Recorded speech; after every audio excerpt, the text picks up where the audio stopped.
Je signe. Bonjour, aujourd'hui je vais vous parler de cette petite série d'origine galloise, Sam le Pompier.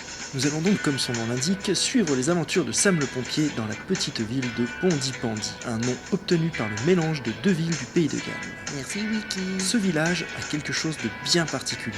La dizaine d'habitants qui y vivent sont tous des catastrophes ambulantes, à commencer par les pompiers eux-mêmes. Le commandant de la caserne, tellement incompétent que le seul moyen qu'ils aient trouvé dans la série pour qu'il ne fasse pas de conneries, c'est de le laisser dans un bureau à lire les téléx qui arrivent à la caserne. Elvis, le pompier aspirant, incapable de mettre un pied devant l'autre sans faire une connerie. Non mais je vous jure, ce mec a à peine 2 grammes de jugeote. Julie, la femme pompier, elle donne l'impression de planer à 12 000, qu'elle fume en douce pour pouvoir supporter de vivre dans ce village. Mais heureusement, il y a le pompier Roukmout, il y a Sam. Sam est le garde-chiot d'une flopée de brebis boulées et sans lui, la ville partirait en cendres en moins de 30 minutes. Parlons maintenant des habitants de Pontypandy. Et là, allons directement au cœur du problème. Le duo infernal, les deux cavaliers de l'apocalypse, les pertes et fracas gallois, ou encore les Mister Destruction et Désolation. Je parle de Max Caron et Nicolas Prime, le sale gamin.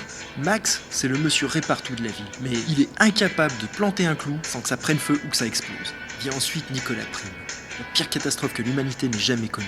Pas une connerie lui échappe. Ce gamin est une mitrailleuse à emmerde. Il ne pense qu'à sa truffe, quitte à laisser un charter de débris derrière lui. Et sa seule excuse valable, c'est d'être le fils de l'épicière du village, de Nive, mère célibataire et surtout prostipouf qui racole à toutes les braguettes. Le général, le chef, Trevor.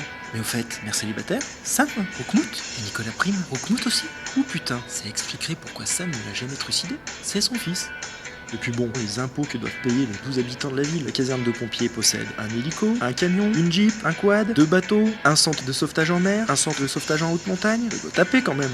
Enfin bref, ce village ne peut être qu'un test de survie en milieu hostile, pour le compte d'un conglomérat de multinationales dans l'assurance, afin d'évaluer les dégâts d'une population sous l'effet de drogues sévèrement puissantes.